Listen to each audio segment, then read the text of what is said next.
دور میں، اس دور میں بھی بہت سارے طلباء اور طالبات ایسی ہیں جو حدیث کے حفاظ ہیں۔ چنانچہ میرے استاد حضرت مولانا محمد جعفر دامت برکاتہم، وہ آج بھی طلباء کو حدیث یاد کرواتے ہیں اور طالبات کو حدیث یاد کرواتے ہیں، اور درجنوں کی تعداد میں طلباء اور طالبات ان سے حدیث یاد کرتے تھے۔ تو قرآن مجید بھی محفوظ اور حدیث مبارکہ بھی محفوظ۔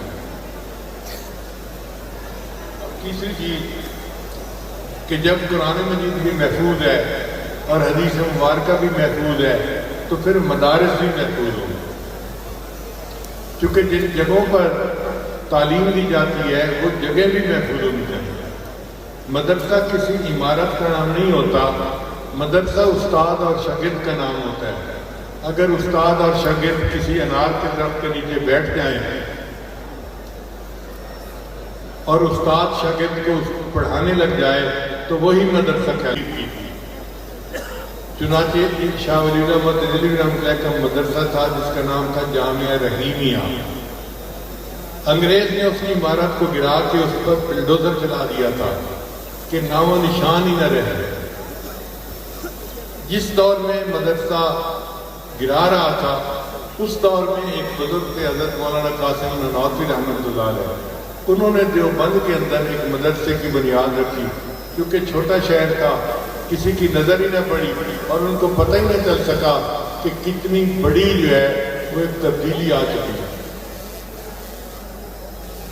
جب پتہ چلا تو دارالعلوم دیوبند جو ہے ایک بڑا دارالعلوم بن چکا تھا،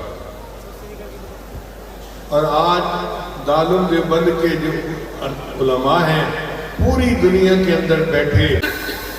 میں نے کہا ٹھیک ہے۔ جب وہاں پہنچے تو میں نے ایک عالم کو دیکھا جو وہاں کے امام تھے، تو میں نے پوچھا کہ آپ کا کیا تعارف ہے؟ کہنے لگے میں دارالعلوم دیوبند کا شاگرد ہوں اور وہاں سے حدیث پڑھ کے آیا ہوں اور یہاں بیٹھا ہوا میں حدیث کی آگے تعلیم دے رہا ہوں۔ تو حدیث کے طلباء آج بھی پوری دنیا میں بیٹھ کر حدیث کی تعلیم دے رہے ہیں، اور یہ اللہ تعالیٰ کا فضل اور احسان ہے کہ حدیث مبارکہ محفوظ ہے۔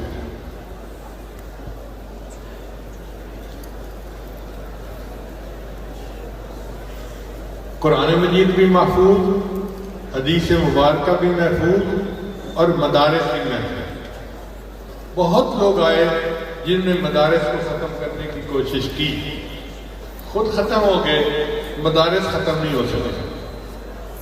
اللہ تعالیٰ نے محفوظ یہ مدارس کو محفوظ رکھا۔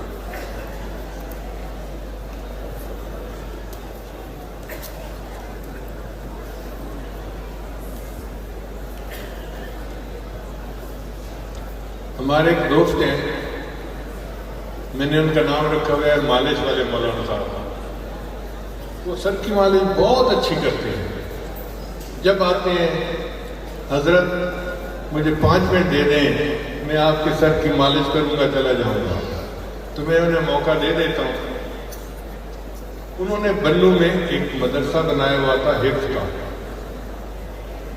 اب اللہ کی شان دیکھیں کہ جہاں مدرسہ بنایا ہوا تھا وہاں آرمی نے کنٹونمنٹ بنانے کا ارادہ کر، چھاونی بنانے کا ارادہ کر۔ اب علماء نے کہتے کہ دیکھو، اول تو یہ مدرسہ شہر سے دور ہے، لوگ آ ہی نہیں پاتے، اور اگر چھاونی بن گئی پھر تو اور پابندی ہوگی، کوئی آ ہی نہیں سکے گا، اس لیے تم جگہ چھوڑ کے کہیں اور مدرسہ بنا دو۔ انہوں نے مجھ سے مشورہ کیا، میں نے کہا کہ نہیں، آپ کام کرتے رہو، اللہ آپ کے مدرسے پہ چلائے گا۔ مدرسے کے اندر بہت غربت تھی، روز دال پکتی تھی۔ طلباء نے دال کا کیلنڈر بنایا ہوا تھا کہ آج دال کا 7واں دن، آج دال کا 10واں دن، آج دال کا 13واں دن۔ اللہ کی شان دیکھیں، جب چھاونی بن گئی تو ہر طرف فوجی کھڑے ہو گئے اور پھر کسی بندے کا آنا وہاں مشکل تھا۔ ایک دن ایک بندہ بکرے لے کے آیا، تو مجھے بتانا، میں اس سے بات کروں گا۔ طلباء نے مجھے بتایا کہ یہ ایک بندہ بکرے لایا ہے، تو میں نے دیکھا کہ ایک بندہ لینڈ کروزر کے اوپر 2 بکرے لے کے آیا، میں نے پوچھا کہ آپ یہ بکرے کیوں لائے؟ اس نے کہا جی میں فوجی ہوں، میرے پاس لینڈ کروزر گاڑی ہے،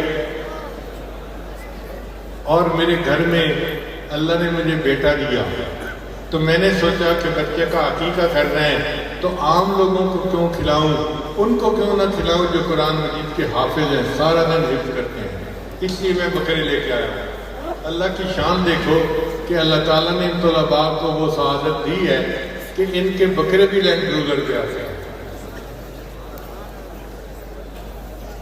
تھوڑے دن ہوئے تو پھر ایک بندہ لے کے آیا، میں نے پوچھا بھائی کیوں لائے؟ اس نے کہا جی میری والدہ بیمار تھی، انہوں نے کہا کہ بیٹا کوئی میرا صدقہ اتار دو، اللہ مجھے شفا عطا کر رہا ہے۔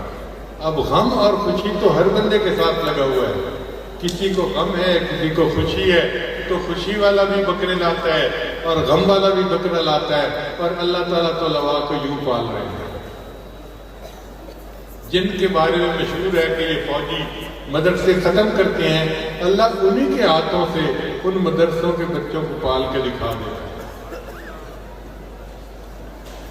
تو 3 باتیں ہو گئی، قرآن مجید بھی محفوظ، حدیث مبارکہ بھی محفوظ، اور مدارس بھی محفوظ، اور چوتھی چیز کہ مدارس کے اندر جو علماء ہیں وہ بھی محفوظ۔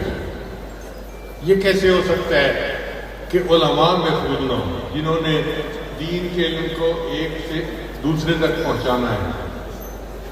فرنگی نے جب انڈیا پہ قبضہ کیا تو اس نے بڑی کوشش کی کہ لوگوں کو ڈرایا جائے کہ یہ اپنے بچے کو مدرسے میں نہ بھیجیں۔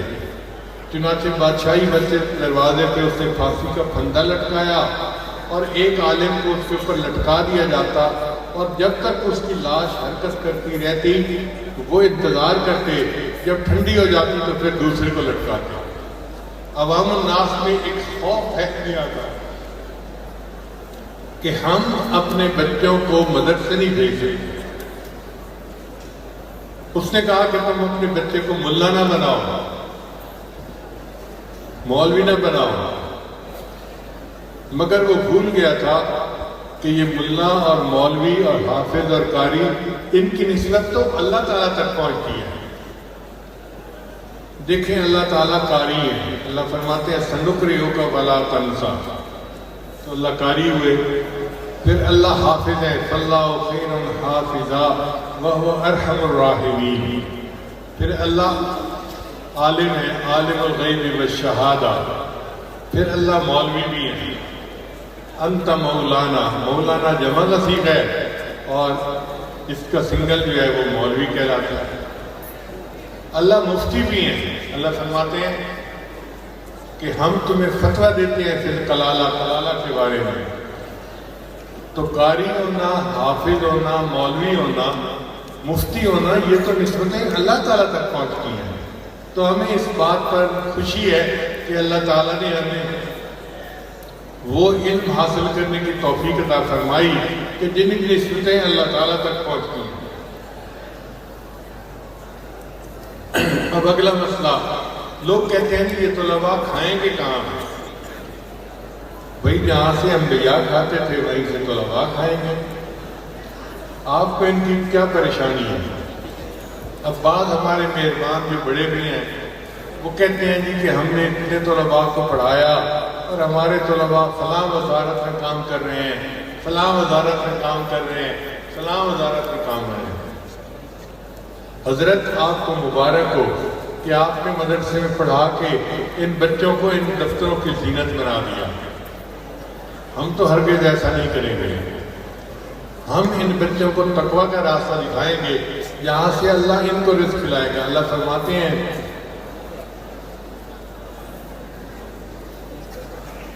کہ اے میرے بندو، اگر تم تقوی اختیار کرو گے تو اللہ تمہیں رزق عطا فرمائے گا۔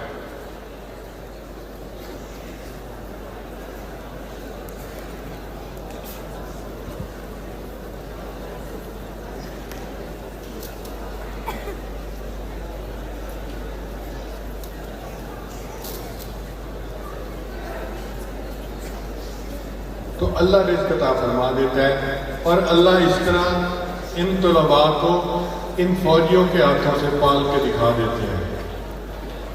جو پروردگار پتھر میں بند پتھر میں کیڑے کو پال سکتا ہے وہ ایک طالب علم کو کیوں نہیں پال سکتا؟ تو عزیز طلباء آپ بالکل پریشان نہ ہوں، ان دنیا داروں کے مال و دولت کو دیکھ کے بالکل پریشان نہ ہوں، ان کی دنیا مبارک ہو اور ہمیں اللہ ہمارا علم مبارک کرے۔ ترنگ سے پڑھا کریں، رضینا قسمت الجبار فینا لنا علم وللجہال مالو فإن المال یفنی عن قریب وإن العلم یبقی لا یزال۔ تو آپ خوش نصیب ہیں اور اللہ کے چنے ہوئے بندے ہیں۔ اللہ تعالیٰ قرآن میں فرماتے ہیں کہ ثم اورثنا الکتاب، پھر ہم نے کتاب کا وارث بنایا اپنے بندوں میں سے، الذین اصطفینا من عبادنا، جن کو ہم نے اپنے بندوں میں سے چنا تھا۔ اسکول کالج کا دروازہ کھلا ہے، جس کا چاہے منہ جس کو دل چاہے منہ اٹھائے اور چلا جائے اسکول کالج میں۔ مدرسے میں ہر بچہ نہیں آ سکتا، وہی آئے گا جس کو اللہ چنیں گے اپنے لیے۔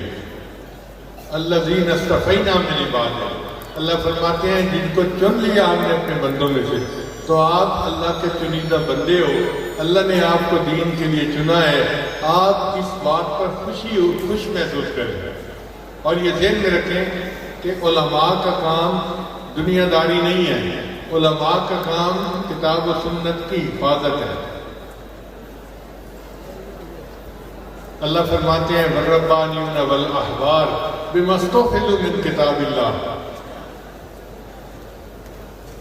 ربانیین سے مراد پیر اور احبار حبر کی جمع علماء، یعنی علماء اور پیروں کا منصب یہ ہے کہ انہوں نے کتاب کی حفاظت کرنی ہوتی ہے، یہ اللہ کے دین کے محافظ ہیں اور یہی ان کا فرض منصبی ہے۔ ایک جگہ اللہ فرماتے ہیں والذین یمسکون بالکتاب،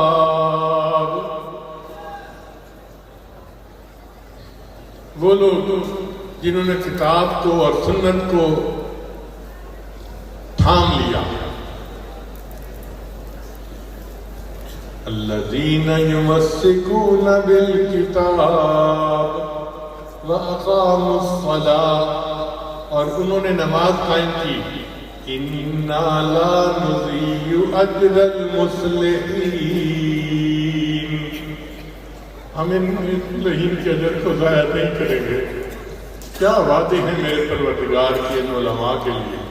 تو آپ سمجھیے کہ آپ دفتروں کے لیے نہیں پیدا ہوئے، اللہ نے آپ کو دین کا محافظ بنایا ہے اور آپ کتاب و سنت کی حفاظت کے لیے دنیا میں آئے ہیں۔ یہ عظیم منصب ہے۔ اللہ تعالیٰ ہمیں بار بار اپنے دین کی خدمت کے لیے قبول فرمائے۔ ذرا غور کیجیے، مولویت نام ہے امام حنیفہ رحمۃ اللہ کی فقاہت کا، امام مالک رحمۃ اللہ کی جلالت علمی کا، امام شافعی کی حکمت و دانائی کا، امام احمد بن حنبل کی استقامت کا، حضرت مجدد ثانی کی صفائے قلب کا، محمود الحسن کی بصیرت کا، حضرت تھانوی کی قلبی نورانیت کا، اور حضرت مدنی رحمۃ اللہ علیہ کی سیاست کا۔ ہم ان کی روحانی اولادیں ہیں اور ہمیں اپنے مولوی بننے کے اوپر خوش ہے۔ رضینا قسمت الجبار فینا لنا علم وللجہال مال فإن المال یفنی عن قریب وإن العلم یبقی لا یزال۔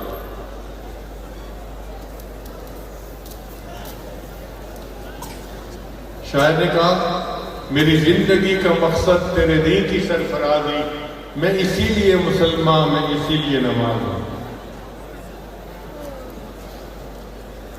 کفر دن رات اس کوشش میں لگا ہوا ہے کہ کسی طرح یہ علم کا سلسلہ ان کا بند کر دیا جائے۔ یریدون لیطفئوا نور اللہ بافواہہم واللہ متم نورہ ولو کرہ الکافرون، مگر اللہ نے ارادہ کر لیا ہے کہ یہ نور ہمیشہ رہے گا اور یہ اپنی پھونکوں سے اس نور کو نہیں بجھا سکیں۔ شکستہ دل سے جو آہ نکلے، شکستہ دل سے جو آہ نکلے، تو فرش کیا عرش کانپ اٹھے گا، درے قفس جو وا نہ ہوگا تو ایک دن ٹوٹ کر رہے گا۔ کسی کے روکے سے کب پیغام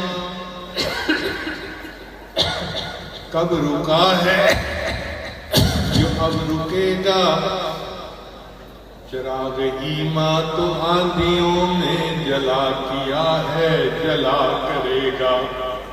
یہ کفر کی آندیاں جلتی رہیں گی مگر ایمان کے چراغ جلتے رہیں گے۔ اللہ تعالیٰ ہمیں پوری زندگی اس دین کی حفاظت کے لیے قبول فرمائے۔